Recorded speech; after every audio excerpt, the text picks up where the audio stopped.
देखिए यहाँ पर हम लोग बात कर रहे थे अभी वन वायुमंडलीय दाब को किसके बराबर बताया था मैंने, 101 किलो पास्कल के बराबर। सही है। अब इसके बाद अगर पास्कल में लिखना है तो 101325 सीधे सीधे हो गया यहाँ पर। ओके। अब वन वायुमंडलीय दाब जो होता है वो किसके बराबर होता है, 760 mmHg मरकरी के लिए। अब मरकरी के जो डेंसिटी की बात करूँगा तो वो मरकरी की डेंसिटी हमारे 13.6 × 10³ किलो प्रति मीटर क्यूब होती है। सही। अगर हम वाटर की बात करते हैं तो 1000 सीधे सीधे 10³ किलोग्राम पर मीटर क्यूब के बराबर होती है। सही है। अब यहाँ पर कुछ लोगों को ये भी नहीं पता होगा कि जो हमारी डेंसिटी होती है वाटर की, वो डेंसिटी हमारी कितने पे सबसे ज़्यादा होती है। तो डेंसिटी हमारी पे कितने पे सबसे ज़्यादा होती है, वो चीज़ आप लोगों को पता होना चाहिए। यहाँ पर वो हम बात करते हैं, जब डेंसिटी की बात करेंगे तो हमारे होता है 4 डिग्री सेंटीग्रेड पे, 4 डिग्री सेंटीग्रेड पे। ओके। तो यहाँ पर हम बात कर लेते हैं, अगर हम वाटर की बात करें तो वाटर क्या होता है, मतलब 10.3, जो वाटर की बात करेंगे 10.3 मीटर वाटर के लिए लेंगे हम लोग, 10.3 मीटर। ये यहाँ पर हाइट हो गई ये भी। सही है। तो इसके बाद अगर हम बात करते हैं कि जो नापने के लिए यूज़ करेंगे वो किसका, बैरोमीटर का यूज़ करते हैं। अब ये जो दो क्वेश्चंस मैंने बताए हैं मोस्टली आप लोगों को, एक तो मरकरी की डेंसिटी बहुत ज़्यादा पूछी जाती है, दूसरी चीज़ आप लोगों से मरकरी की हाइट के बारे में बहुत पूछा जाता है कि वायुमंडलीय दाब किसके बराबर होता है। तो 760 mmHg के मरकरी में, मतलब 760 mmHg लिखना होता है, मतलब बताना होता है 760 mm। और वाटर में पूछा जाता है तो 10.3 मीटर बताना होता है। सही है। अब हम बात कर लेते हैं यहाँ पर वायुमंडलीय दाब नापने की, तो उसमें हम बैरोमीटर का यूज़ करते हैं। लोग कभी कभी यहाँ पर एक मतलब बताते हैं, वन टॉर की बात करेंगे तो वो टॉर हमारा होता है, टॉरिसेलिन दिया है, वो भी हमारा प्रेशर का ही मतलब एक यूनिट होती है। ओके। तो वो सबसे पहले दी गई थी, टॉरिसेलिन ने बताई थी। सही है। अब वो हम यहाँ पर बैरोमीटर का ही नहीं, मतलब बहुत सारे अदर इंस्ट्रूमेंट्स का भी यूज़ करते हैं, बट वो इंस्ट्रूमेंट हम लोग फ्लूइड में पढ़ेंगे, वहाँ पर सबसे ज़्यादा यूज मतलब बताया जाता है उसके बारे में डिटेल में। यहाँ पर हम लोगों को सिर्फ एटमॉस्फेयर प्रेशर नापने के लिए जो बताया गया है वो बैरोमीटर होता है। ओके। उनका यूजेस अलग अलग होता है, इसीलिए उनके नाम अलग अलग हैं, उनका काम भी अलग अलग है।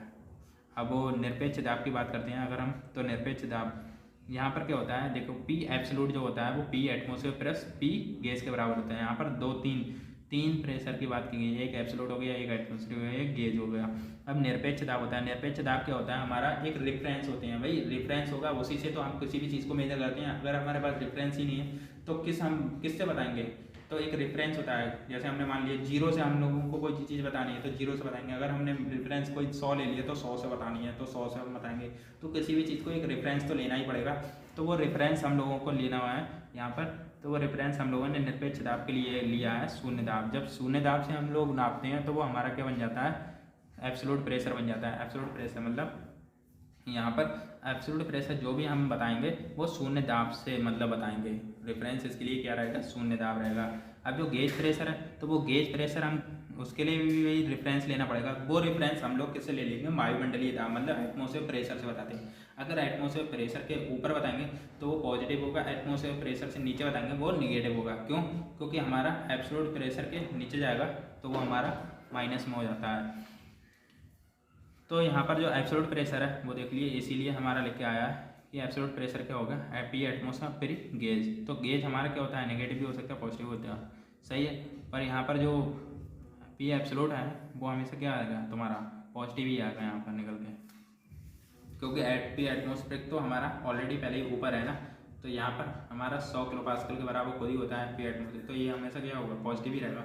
पर यहाँ पर जो गेज होगा वो नेगेटिव भी हो सकता है, जीरो भी हो सकता है और हमारा पॉजिटिव भी हो सकता है। तो P ग्रेस, अगर हम देखो वायुमंडलीय दाब के ऊपर गए तो ये पॉजिटिव हो गया, अगर हम नीचे गए तो ये क्या हो रहा है, हमारा P गैस नेगेटिव है। जब नेगेटिव है तो इसमें से अगर हम घटा देंगे तो निरपेक्ष दाब, जो निरपेक्ष एब्सोल्यूट प्रेशर निकल के आएगा वो हमारा पॉजिटिव ही तो आएगा। देखो, क्योंकि वो क्या करना है, वायुमंडलीय दाब में से घटाना है और शून्य से कम क्या होगा, क्योंकि शून्य तो हमारा रेफरेंस पॉइंट लेके चले हैं। अब यहाँ पर हम बात कर लेते हैं दाब, एब्सोल्यूट प्रेशर। अब यहाँ पर क्या होता है, जो मतलब दाब शून्य कब हो सकता है, तो शून्य दाब होने के लिए तभी संभव है जब हमारा क्या हो, वैक्यूम हो।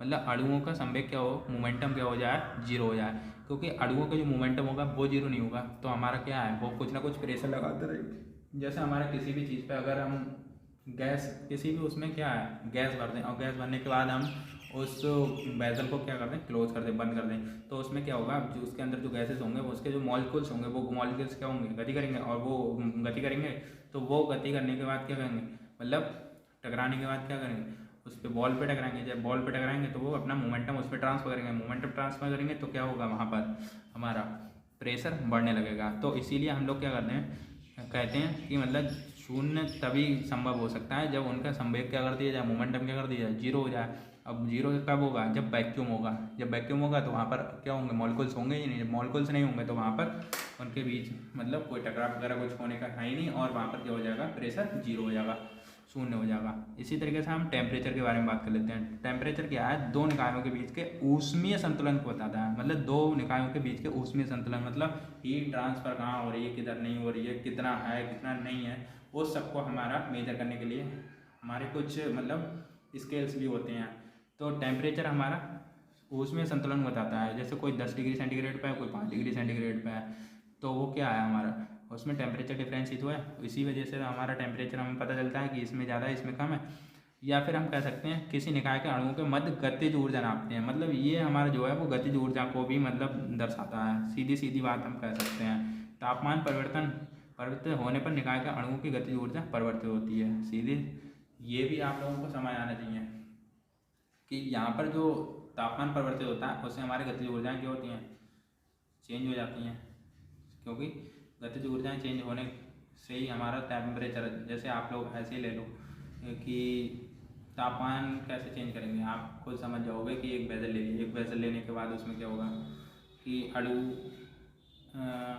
या आप सीधा सीधा ऐसा समझ लो एक लोहे की रॉड है। आप लोहे के रॉड में एक काम करो, एक छड़ पे क्या करो, मतलब गर्म करो। अब वो गर्म करने के बाद उसमें देखोगे तो क्या होंगे, वाइब्रेट होने लगेगा। वो कुछ देर में वाइब्रेट होने लगेगा। आप लोगों को थोड़ी दूर से ही सुनाई लगने लगती है कि हाँ इसमें कुछ मतलब आवाज़ साउंड से प्रोड्यूस हो रही है। वो साउंड जो हो रहा है वो किस वजह से होने लगा, उसका टेम्परेचर बढ़ा। टेम्परेचर बढ़ने की वजह से उनके जो अणु हैं ना वो एक दूसरे से थोड़ा थोड़ा वाइब्रेट करने लगे, मतलब हिलने लगे। जैसे ही हिलने लगेंगे वो मतलब उनके बीच के अणुओं की गतिज ऊर्जा क्या होने लगी, बढ़ने लगी ना, तभी तो हमारे होने लगे। ऐसी गैसेस की अगर हम बात करें तो गैसेस में क्या होता है, कोई क्लोज वेसल है उसके लिए आप नीचे से हीट करेंगे तो उसके जो अणु है ना वो जैसे ही वो हीट ले लेंगे और हीट लेने के बाद एक दूसरे में बहुत ज़्यादा तेज़ी से टकराने लगेंगे। जब वो एक दूसरे से टकराने लगेंगे तो हमारे क्या हो जाता है, जब टकराएंगे तो मतलब वो हो किस वजह से रहा है, वो टेम्परेचर चेंज होने की वजह से हो रहा है। मतलब उसका टेम्परेचर बढ़ने की वजह से ही तो हो रहा है सिर्फ, वरना और क्यों होगा। सही।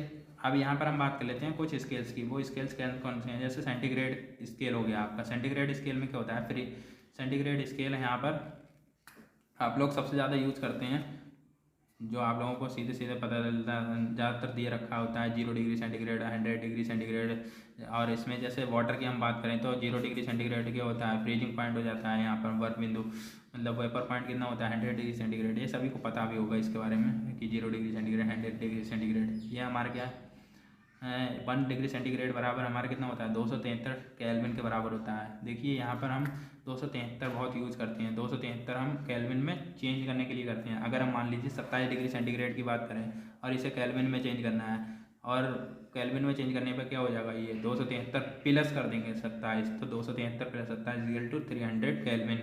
मतलब इसे हम कन्वर्जन करने के लिए हम 273 इसमें ऐड करते हैं। ओके, तो केल्विन में एक कन्वर्ट हो जाता है। और देखिए कुछ जगह हम केल्विन का यूज़ करते हैं, कुछ जगह हम डिग्री सेंटीग्रेड का। थर्मोडायनेमिक्स में मोस्टली हम लोग केल्विन का ही यूज़ करेंगे। तो बहुत ज़्यादा ये याद रखने वाली चीज़ है कि हम केल्विन को 273 याद रखें कि जैसे ही हमें इसे केल्विन में चेंज करना है तुरंत 273 इसमें ऐड कर देना है। ओके, तो ये हमारा क्या है कि अगर हम डिग्री सेंटीग्रेड का यूज़ ज़्यादातर करेंगे तो वो सबसे ज़्यादा आपका यूज़ होता है मतलब heat and mass transfer, HMT में यूज़ होता है, हीट एंड मास ट्रांसफर में। जबकि हमारा इसमें क्या होता है डिग्री, इसमें हम लोग किसमें केल्विन में यूज़ करते हैं। अब इसके बाद हम फ़ारेनहाइट स्केल की बात कर लेते हैं। तो फ़ारेनहाइट स्केल में क्या होता है, फ्रीजिंग पॉइंट। फ्रीजिंग पॉइंट आपका 32 डिग्री फ़ारेनहाइट होता है।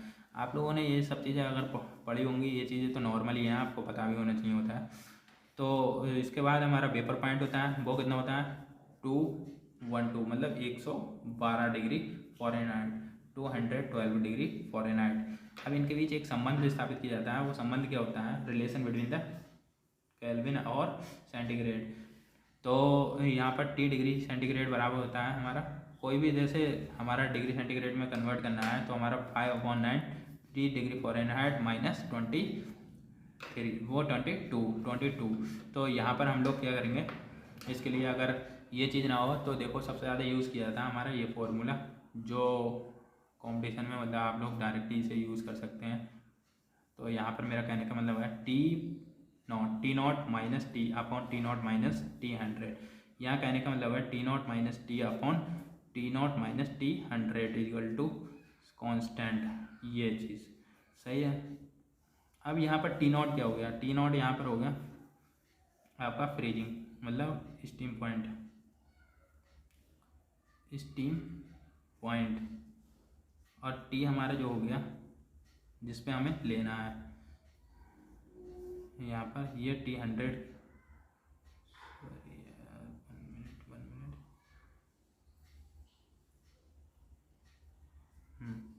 ये T100 हमारा हो गया स्टीम पॉइंट, मतलब नहीं ये हमारा हो गया आइस फ्रीजिंग पॉइंट हो गया, और ये हो गया स्टीम पॉइंट।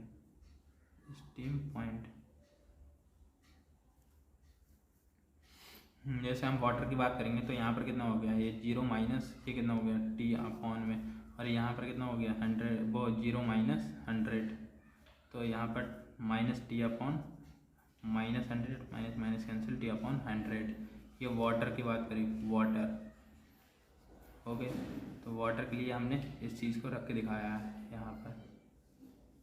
ऐसे ही आप इसी के लिए किसके बराबर रख सकते हैं, यहाँ पर अगर हम बात कर लेते हैं फ़ारेनहाइट, तो फ़ारेनहाइट के लिए क्या होगा हमारा, पहले फ्रीजिंग पॉइंट कितना हो गया 32 माइनस T अपॉन में ये कितना हो गया आपका 32 माइनस 212, दैट इज़ ये चीज़ आपको मिल जाएगी, ये कांस्टेंट हो गया ये भी।